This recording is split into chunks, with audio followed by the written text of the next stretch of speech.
El señor Mihai Drago Siobanu, profesional rumano con licenciatura y pasión por las nuevas tecnologías, particularmente en vehículos eléctricos. Motivado por su estilo de vida ambientalmente responsable, su amor por la naturaleza y la enfermedad de un ser querido causada por la contaminación, decide impulsar la electromovilidad en Rumanía. Convencido de que los vehículos eléctricos son el futuro transporte limpio, busca enfrentar el dilema de no tener vehículo eléctrico sin cargadores y viceversa, un tema que se discute en muchos países como en Perú. En el año 2014 fundó la primera red de carga para vehículos eléctricos del país, inicialmente llamada EV Connect y hoy conocida como Voltrelli. Con experiencia en finanzas, gestión empresarial y formación en derecho, continuó trabajando para financiar el proyecto, pero con una visión ambiciosa que finalmente lo ha llevado a expandirse hacia Latinoamérica.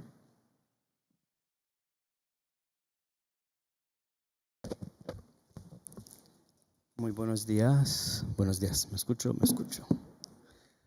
Muchas gracias en primer lugar para recibirme en Perú.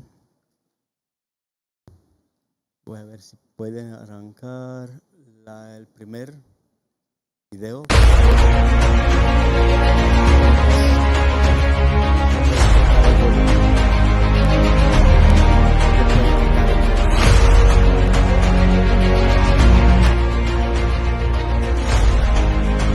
¿Puede quitarle el volumen, por favor?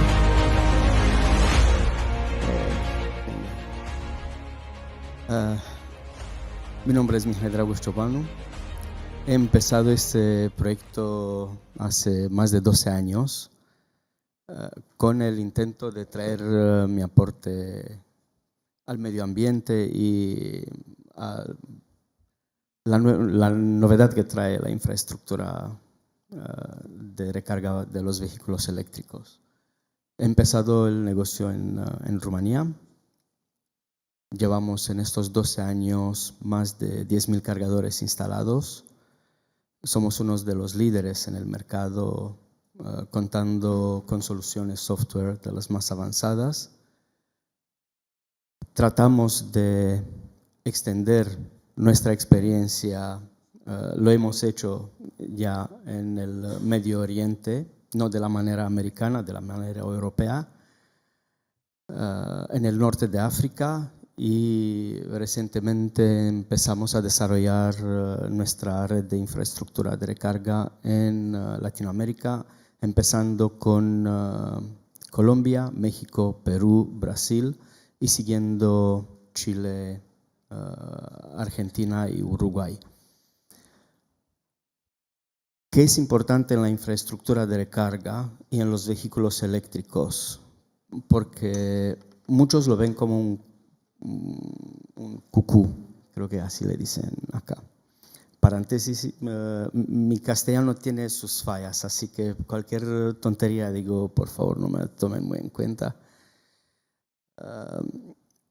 La infraestructura de recarga eléctrica al principio asusta porque pide normalmente mucha energía eléctrica dedicada a los vehículos. No es tanto así. En especial las nuevas tecnologías hoy en día aseguran un balanceo dinámico, inteligente, que crea la posibilidad de limitarse a las potencias existentes sin la necesidad de ampliar infraestructuras, sin necesidad de tener unos costes muy altos. Esta es una visión de futuro de lo que van a reemplazar las gasolineras de hoy en día.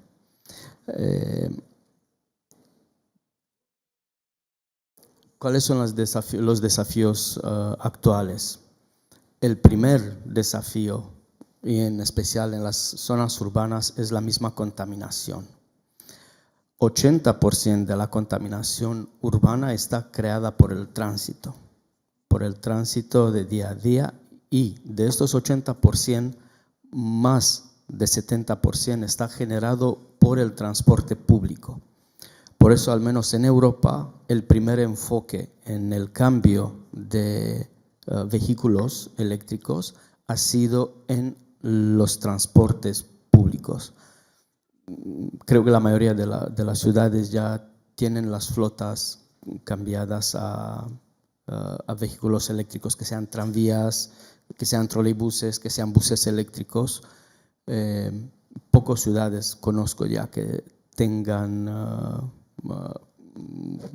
buses clásicos, justo por esa misma razón.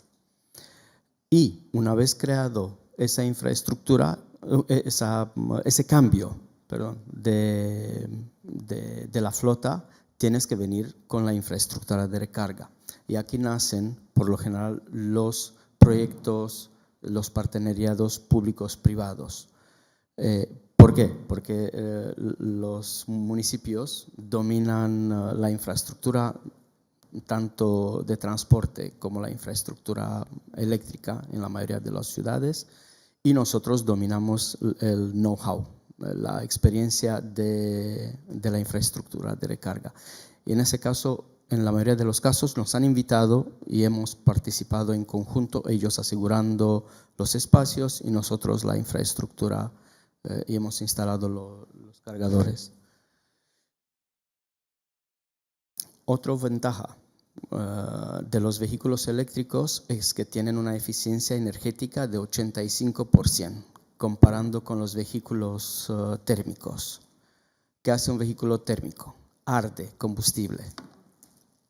O sea, la gran parte de la energía creada se va en el calor que emana ese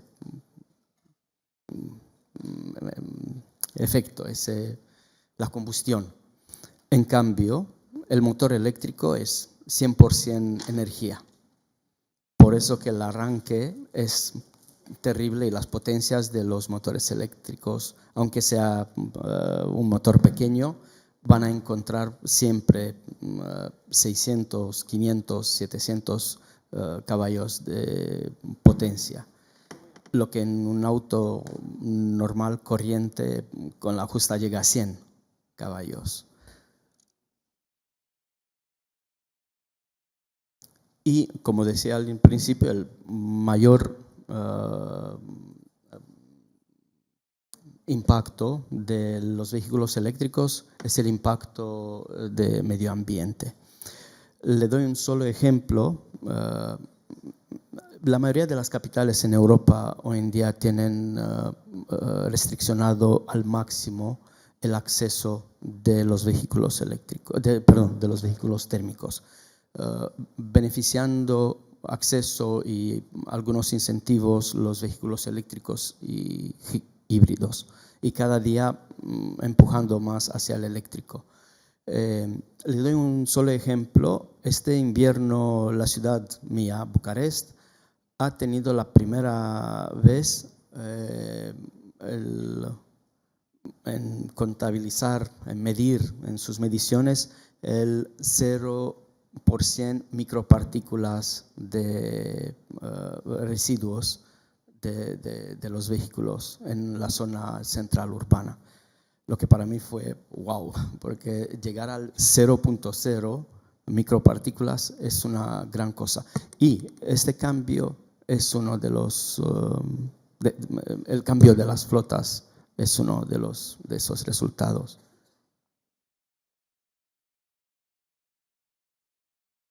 Entre los países principales que han impulsado más en Europa han sido Alemania, los Países Bajos y Noruega. Son los países que en este momento ya, en especial en taxis y en el medio común, encuentras el vehículo eléctrico, en fin, común y corriente. ¿Qué ¿Qué significa eso? Viene de unas políticas y de unos planes de cambio durante todos estos años, empezando con proyectos piloto, empezando con unas estrategias gubernamentales, con incentivos dados para los vehículos. ¿Qué significa incentivos? Muchas veces los gobiernos cuando escuchan de incentivo se asustan, el Ministerio de Finanzas, que es el amigo de los incentivos, se cierra. Los incentivos pueden tener muchas formas, desde beneficios a nivel de importación. Bueno, en mi caso somos un caso feliz. En Rumanía el incentivo fue financiado por el Ministerio de Medio Ambiente y fue de 10.000 euros por cada vehículo eléctrico, que ya ha facilitado al inicio la compra de un vehículo eléctrico. Uno que te cuesta 30, 40.000 euros lo comprabas con 20, 30.000. Y es un apoyo. Pero ¿cómo han financiado ese dinero?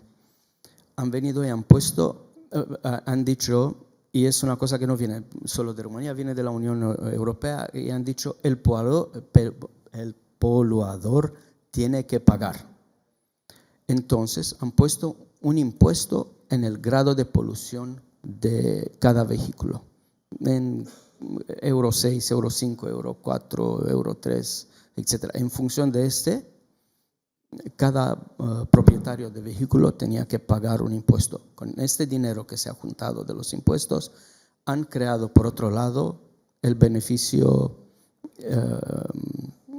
el bono para los vehículos eléctricos, prácticamente sin generar ninguna presión sobre el presupuesto nacional. Luego hay incentivos locales, hay municipalidades que dan acceso gratuito al aparcamiento, hay municipalidades que han dado cero impuesto para los vehículos eléctricos. Hay municipalidades que han dado permiso a los taxis eléctricos que vayan por las mismas vías de los buses. Entonces, en las horas de atasco, cuando todo el mundo está en línea, zapeando y esperando que avancen 5 metros más, un taxi eléctrico podría fluir fácilmente por la misma vía del bus. Y todo eso ha hecho el paquete de arranque del interés para el vehículo eléctrico.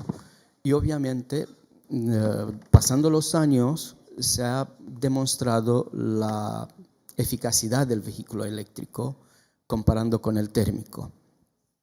No tienes mantenimiento. Y cuando digo que no tienes mantenimiento, no tienes mantenimiento. Yo en 120.000 kilómetros no le he cambiado ni siquiera las pastillas de freno, porque no frenas. Tú te recuperas la energía en el momento de disminuir la velocidad del motor eléctrico. El motor eléctrico se convierte en generador y te frena solo. Tiene solamente 1/3 de los componentes eléctricos. Tratando de desmontar un poco el mito de que el auto eléctrico polúa, es el monstruo de las calles, que polúa 10 veces más que el carro térmico. Todos los vehículos eléctricos son construidos con materiales reciclables, pero todos, o de aluminio o de una variedad de plásticos, en fin, las carrocerías y el resto de chasis de materiales son eminentemente reciclables. Las baterías, otro cucú, ¿qué va a pasar con las baterías? Las baterías de por sí tienen 8 años de garantía. Me gustaría poner un carro térmico después de 8 años de hacer taxi, un carro eléctrico al lado de después de 8 años de hacer taxi, para ver cómo se ve uno y el otro. Buscaré una foto en un momento. En 120.000 kilómetros, un carro eléctrico se ha perdido alrededor de 4% de su capacidad de batería. Puede fácilmente fluir seguir por las calles hasta 500, 600 mil kilómetros, y todas las baterías eléctricas pueden tener por lo menos una segunda vida. Hay ya proyectos de recuperar las baterías eléctricas, las baterías pudiendo ser usadas para casas como baterías de almacenamiento de electricidad. Una batería corriente de un vehículo eléctrico tiene alrededor de 80 kilovatios hora. Con una batería de 87 kilovatios hora puedes sostener una casa de electricidad hasta una semana, con todos los consumidores usados. ¿Por qué? Porque en la casa usas 2-3 kilovatios al mismo tiempo. No necesitas la fuerza que tienes en un motor eléctrico, porque lo que se pierde en la batería es la potencia, el amperaje durante estos años, no tanto la capacidad de almacenaje. Entonces, una vez pasada la segunda vida, puede durar otros 10 años más en una casa o en un almacén o en una instalación en una fábrica. Por lo tanto, que podemos hablar del reciclaje de las baterías de los carros eléctricos desde ahora en unos 15, 20 años fácilmente. Y volviendo a las políticas, los Países Bajos han sido uno de los principales beneficiarios de los fondos europeos. Fondos europeos que han venido a crear la infraestructura de recarga bajo una política centralizada, bajo un organismo que se llama SINEA, cual ha venido definiendo en la Comisión Europea la necesidad de la infraestructura de recarga. ¿Qué significa eso? Hemos venido definiendo la infraestructura de recarga. ¿Qué tenemos? Tenemos la infraestructura de recarga urbana, tenemos la infraestructura de recarga interurbana. La urbana, ¿de qué está formada? La infraestructura de recarga denominada de end destination, de destinación final, cuáles son los cargadores lentos, y la carga urbana de día a día. Los de end destination, ¿dónde los vamos a colocar? En oficinas, en casas, en edificios, en hoteles, en restaurantes, donde por lo general la gente suele estar 3, 4, 6, 12 horas en la noche durante el fin de semana. Y esa es la amplitud. Hoy en día en toda Unión Europea son 1.200.000 cargadores instalados. De estos 1.200.000 cargadores instalados, 1 millón son estos cargadores de end destination. ¿Por qué son tantos? Comparando con nosotros, que matemáticos son 200.000, son los cargadores rápidos. Porque en 70-80% los vehículos están usados para el commute, para el desplazamiento de casa, oficina, casa, escuela, compras cortas. ¿Y qué haces? Llegas a casa, te enchufas el carro. Aquí el target fue de crear una multitud de posibilidades de recarga. Si hay voy a intentar de dar un ejemplo porque es un momento en cual mi castellano falla. Imagínase un edificio de 200 apartamentos y 30 vecinos tienen carros y hay un solo cargador. Esto con la justa no van a llegar a pelearse en un mes. Entonces la necesidad de recarga no es la potencia, sino el número de cargadores. Por eso 1 millón de cargadores, que parecen muchos, no son. Porque el target hasta 2030, lo que se propone la Unión Europea es de 3.500.000 de cargadores. Y va a ser, es una necesidad, no es un capricho, no es lo que a alguien se le ha ocurrido un número. Este es la parte de carga lenta. La parte rápida, aquí vienen políticas conjuntas, tanto nacionales como a nivel de Unión Europea. ¿Qué significa eso? Aquí entran las zonas urbanas, donde son cargadores entre 60 y 100 kilovatios, que te dan un tiempo de recarga de 30 a 40 minutos, en cual puede en régimen público cargar cualquier vehículo, y la parte interurbana, que son cargadores desde 120 kilovatios hasta 300 kilovatios, cual están instalados no en zonas urbanas, porque no hay ningún interés que un tráfico de tránsito lo metas en la ciudad para que hagas más tráfico. Entonces eso tratas de empujarlo hacia las afueras, en las circunvalaciones de las ciudades, en las carreteras, en autopistas, de tal manera que un vehículo de transporte, un vehículo comercial, un bus, los vehículos normales puedan desplazarse sin ningún problema. Y la normativa europea impone que a cada 60 kilómetros en las vías europeas, en las autopistas europeas, existen ese tipo de cargadores. De principio instalados 2, 3, y en los siguientes años llegando a ser parte de hubs.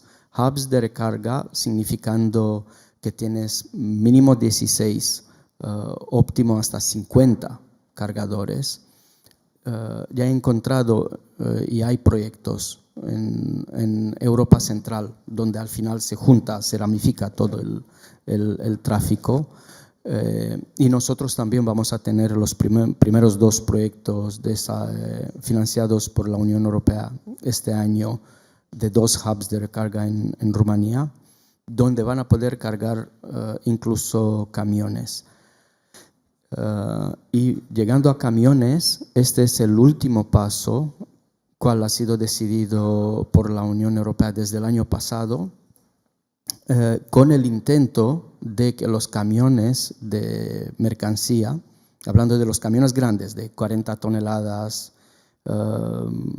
con semirremolque, los camiones pesados, pueden trasladar en todas las vías paneuropeas, desde el norte hasta el sur, o sea, desde, no sé, Finlandia hasta Grecia, desde el Mar Negro hasta el Atlántico, camiones de mercancía, de igual manera con cargadores desde 300 kilovatios hasta 400 kilovatios. Mucho parece cuento, no es cuento, esa infraestructura ya existe. Nosotros tenemos financiación para instalar 76 cargadores solamente en Rumanía de ese tipo. Un camión hoy en día puede tener una batería de 500, 600 kilovatios hora. Esto significa que puede, con carga llena, hacer 350 kilómetros en régimen de carretera, o sea, sin ningún problema. Hay un solo fabricante que ya ha pasado de ese límite de 600 kilovatios hora y ha hecho una batería de 1 megavatio hora. Este puede llegar hasta 600 kilómetros, full charging. Se trata de Scania, creo que puedo decir nombre, ¿no? Scania ya tiene una batería de 1 megavatio hora. Es el futuro del transporte pesado, y digo que es del futuro del transporte pesado porque en el próximo futuro vamos a tener el Megawatt Charging System. Va a ser un sistema nuevo dedicado a los camiones y, de mi perspectiva, es una opinión personal, en el próximo futuro, por lo menos en Europa, vamos a tener, así como hoy en día tenemos gasolina y diésel, y las bombas de diésel para los camiones con un volumen y con una presión alta para abastecer los camiones. Igual vamos a tener las electrolineras con carga rápida para los vehículos y con la carga ultra rápida y el Megawatt Charging System para camiones. En Europa de momento, y no de momento, así quedará, se han estandarizado los sockets, porque se fue, me acuerdo en 2014, cada fabricante de carros venía con una idea de un socket nuevo. Los carros de Japón venían con CHAdeMO, los de Estados Unidos venían con tipo 1, Tesla quería imponer el NACS suyo, los europeos venían con el combo CCS 2, tipo 2, etcétera. De tal manera que estábamos más o menos como estábamos con los teléfonos, tenías que tener un cargador por cada carro. Entonces, esa fue una de las principales cosas que la Unión Europea ha dicho, paren, paren porque no, nos vamos a la loca. A ver, ¿qué tenemos acá estandarizado? Y han hecho un estudio técnico basado en las posibilidades de crecimiento de tecnología y han limitado a dos. Uno que es el Type 2, que incluso la mayoría de los países de Latinoamérica, Brasil, Perú, Chile, Colombia, veo que los han adoptado, y el CCS 2 o Combo 2, cual asegura esa carga hasta 400 kilovatios. Y de este Combo 2 nace el Megawatt Charging System, cual va a tener la capacidad de cargar un vehículo con hasta 4 megavatios. Para tener una comparación, en la casa, con todo lo que puedes tener prendido, puedes consumir 4 kilovatios, 4 megavatios, más o menos esa es la diferencia.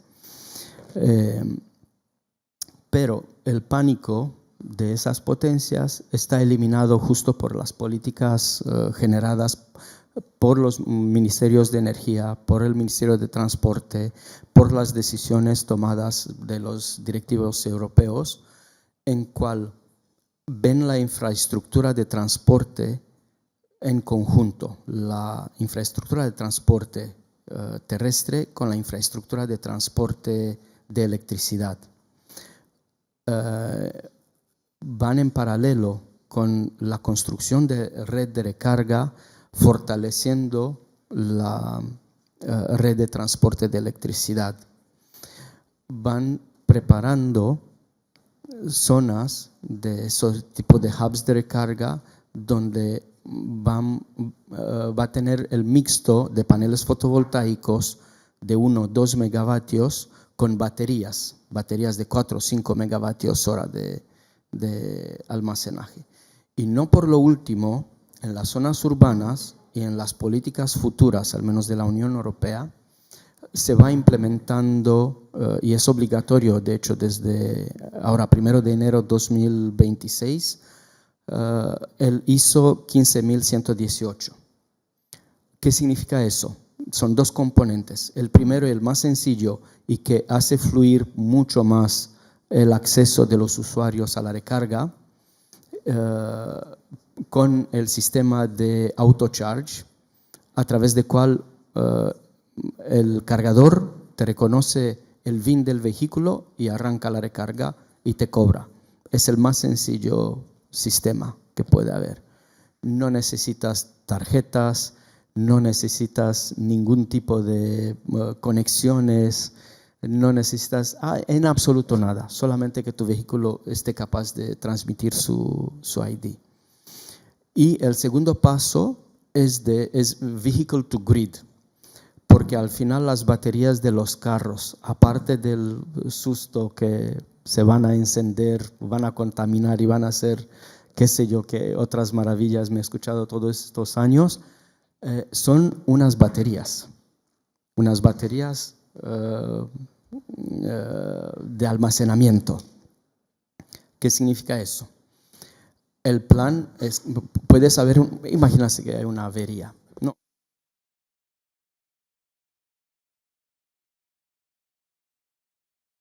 Ahora sí, he vuelto, back in business.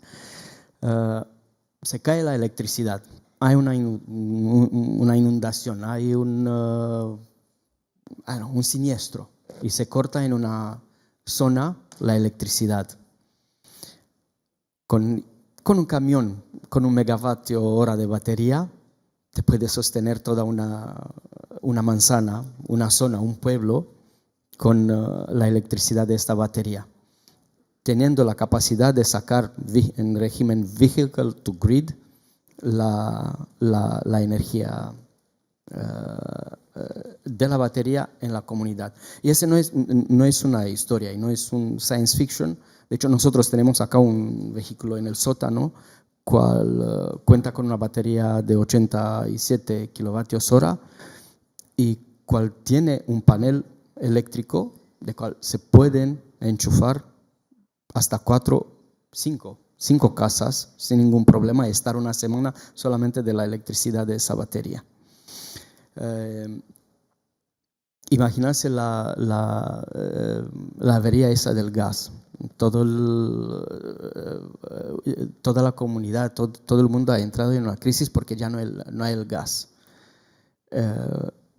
En una situación similar, que la red eléctrica quiebra, fracasa en algún punto, las baterías de los carros eléctricos vienen a solucionar eso. Y si encima tienes una política fortalecida de sostener inversiones en paneles fotovoltaicos, en naves, en casas, en tiendas, en centros comerciales, pueden haber comunidades, ciudades, cuales pueden llegar a autosostenerse de esa electricidad. Por eso que la electromovilidad no es solamente una cosa técnica, es una red más, una infraestructura más. Es una política estratégica. En Rumanía, por ejemplo, tenemos una cosa que se llama CSAT, es Consejo Nacional de Seguridad de la Patria, donde está el presidente, el primer ministro, los 5 generales del ejército, el ministro de Interior, etc. Y han traído la infraestructura de recarga que sea parte de la infraestructura estratégica del país. Por eso que vienen detrás con incentivos, con apoyos, con un plan bien definido a dónde queremos llegar por tipos de ciudades, por perfiles de usuarios comunes, y se ha llegado a este perfil de infraestructura nacional y luego extendida a nivel de Unión Europea. Creo que se me acabó el tiempo, ¿no? Podría hablar creo que 3 días sobre la electromovilidad, pero el tiempo es como es. Les agradezco por su paciencia y espero por el interés. Estoy todavía afuera si alguien quiere continuar la discusión sobre la infraestructura. Muchas gracias.